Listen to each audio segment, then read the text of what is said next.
እኔም ብለው እዚህ ሰርግ ሙድ ላይ ማለት ነው የወንዱ ቤተሰብ ሽምግልና ላከ። የእሷ ሚዜዎች ሆነ ተሰብስበው የሚዘፍኑት ዘፈን አለ። ለሷ የሚገባ ጥሎሽ ከሌለ እንደ ጎመጀ ተቀራታለ ምናምን ይላል። ምንድን ነው የሚጎመጀው? ማልጎመጃ ተቀማጨ ለኔሮ በር እንዴ ተቀማጨ እንዴ አራቆቦስ ነቃጀዳ ነው ትሬንድ ይላሉ ብቻ ነው። ትሬንድም ከሆነ ግልጽ ነው ቲማ ነገርዮ ትጎመጃታለ ማቼ ወይ መጎምጀት እቴ መስተፋቅር አሰረችባት አብራኝ ከሆነች በኋላ ጸጸቱ ሊገድለኝ። ትንሽ ከበድ ያለ ታሪክ ይመስላል የዛሬው የተስፋውን ታሪክ። ተስፋሁን እባላለሁ።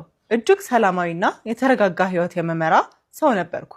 ጥሩ ስራ፣ ጥሩ ገቢ፣ ጥሩ ቤተሰብም ነበረኝ ሄለንን እስከማገኛት ድረስ። ሄለን ማለት ለማንኛውም ወንድ የህልም እንጀራው የሆነች አይነት ሴት ናት። አለ አይደል የምትታይ እንጂ የማትበላ ፍሬ። ሳቋ የሙዚቃ ያህል የሚጣፍጥ፣ ንግግሯ የተሳካላት፣ ተናግራ ማሳመን የተካነች ሴት ናት። እኔ ግን ከሩቅ ሆኜ እንደ ጥላ የምከተላት፣ በራሴ የምተማመንበት አቅም ያነሰኝ ምስኪን ነበርኩ። የገንዘብ ችግር አልነበረብኝም። ሄለን ግን በገንዘብ ብቻ የምትረታ አይነት አልነበረችም። ለ3 ዓመታት ያህል በፍቅሯ ተቃጠልኩ። በሄደችበት ሁሉ አይኖቼ ይከተሏት ነበር። እሷ ግን እኔን የምታየኝ እንደ አንድ ተራ የሰፈር ጓደኛ ብቻ ነበር። ፍቅሬን ለመግለጽ ዳርዳር ለማለት በሞከርኩ ቁጥር ተስፋ አንተ በጣም ቅን ሰው ነህ፣ ግን ላንተ የፍቅር ስሜት የለኝም፣ በጣም የምወድህና የማከብርህ ወንድሜ ብቻ ነህ ትለኛለች። ፎር ተስፋሁን ያሳዝናል። ግን ትልቅ ፕሮብለም ብዙ ጊዜ እንደዚህ አይነት ሲቹዌሽን ላይ ሀሳብ የሚቀይሩት ወንዶች ናቸው አይገስ። ምክንያቱም ጓደኛ ወንድም ምናምን ሆኖ ይቀጥሉና የሆነ ሰዓት ላይ ወደ ፍቅር ስዊች የሚያደርጉት ወንዶች ናቸው። ከዛ ሴቶቹ አክሰፕት ለማድረግ ይቸግራቸዋል፣ ወይ ደግሞ ያንን ሰውዬ ኦልሬዲ እንደ ወንድሟ ካየችው ወደ ፍቅር ለመቀየር ትቸገራለች። ይህ ቃሏ በየቀኑ በልቤ ላይ ይወጋኝ ነበር። አንዳንዴ ተስፋ ማጣት በራሱ ወደ ክፋት ይመራል። ሰው አብዝቶ የሚወደውን ነገር ካጣ ሌላ የሚያጣው ነገር ብዙም ግድ አይሰጠውም። አንድ ምሽት ከጓደኞቼ ጋር 1-2 እያልን ጨዋታ ላይ ሳለን ስለ ሄለን የሚሰማኝን ስሜት በሲቃ ታጅቤ ፊት ለፊታቸው ዘረገፍኩት። ከመካከላቸው አንዱ ለምን ትሰቃያለህ ተስፍሽ? በውዴታ ካልሆነ እኮ በግድም ቢሆን እንድትወድህ ማድረግ የሚቻልበት መንገድ አለ አለኝ። እንደዚህ ነው ጓደኛ ነው አሁን ችግሩን ስቦ ያመጣውና መፍትሄ ሲባል ከጎኑ ዞር ይላል። መስተፋቅር የሚለውን ሀሳብ ወደ ጭንቅላቴ የመጣው ያኔ ነው። መጀመሪያ ላይ እንደ እብደት ቆጠርኩት። እንዴት ሰውን ያለ ፍላጎቱ በፍቅር ማሰር ይቻላል ብዬ ተከራከርኩኝ። ነገር ግን ሄለንን ከሌላ ወንድ ጋር ማየት ሞቴ ሆነ። ቅናት አይምሮዬን አሳወረው። አንዴ ካደረግከው በኋላ አታይህም የሚለው ጓደኛዬ ንግግር በጆሮዬ ላይ ደጋግሞ ማቃጨል ጀመረ። ምን ማድረግ እንደሚጠበቅብኝና ወደ ማን መሄድ እንዳለብኝ ነግሮኝ ሲያበቃ በቅርብ ቀናት ውስጥ ነገሮች የተገላቢጦሽ ወደ እሷ ዞረው ፍቅሬን ልመና ቤቴ ድረስ በእንብርክክ እንደምትመጣ ቃል ገባልኝ። በቀጣዩ ቀን ሄለን ቢሮዋ ትገኛለች ብዬ ባሰብኩበት ሰዓት ስሄድ ቢሮዋ ውስጥ አጣኋት። ወደ ጠረጴዛ ተጠጋሁና የአንገት ልብሷን አንስቼ ያስኩት።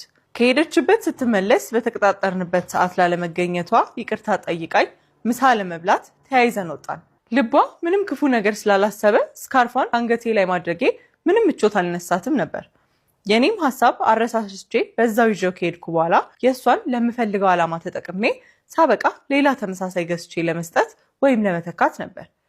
መሀል ላይ እጆቼ ይንቀጠቀጡ ነበር። ህሊናይም አታድርገው ይለኝ ነበር።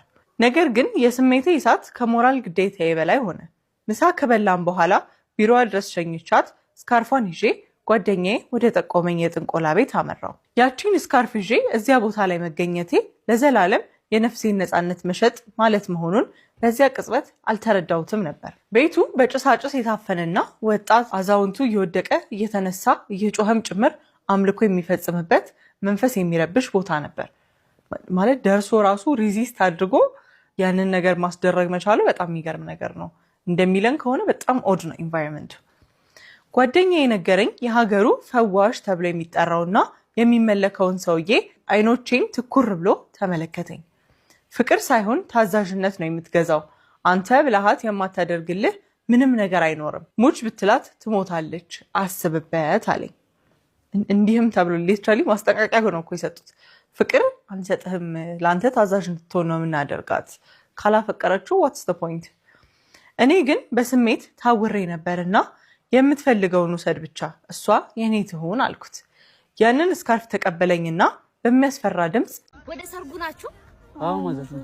አንዴ ለለፈስት ሞታችሁ ነው በዛ ጋር ተርቤ አልሞትም እንዴ? ድግስ ባዶ እጄን ከሚል ምን ነው ባዶ እጃችሁ? ምን ነው ማዘርዬ በሱ ሰርግ ነገር አሉት። በባዶ እጅ ነገር እኔስ ያምርብኛል። ወይን ይዤ ነው የምሄደው ሰው ቤትም ስሄድ። ቀልደኛ ገበሬ አሉ።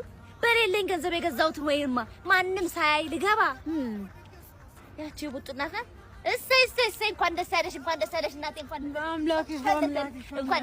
ደስ ያለሽ። እውነት ይኸው ወይን አመጣሁልሽ። በእውነት ተቸገርሽ? አይገባም እኮ አያስፈልግም ነበር። ኧረ ዋናው ጤና ደግሞ ለወይን። ኧረ አዳራሹ በዚህ ነው። እኔ ደግሞ ጥሎብኝ ሰው ስጦታ ይዞ ሲመጣ ካላስቀምስ አይመቸኝ አሉት። ወይ ምን ነው አፈር ሲሆን። ኧረ ከምሳው በኋላ አትከፍቱም እናቴ? በፍጹም ተቸግረሽ እዚህ ድረስ መተሽ ሳልቀምስልሽማ አይሆንም።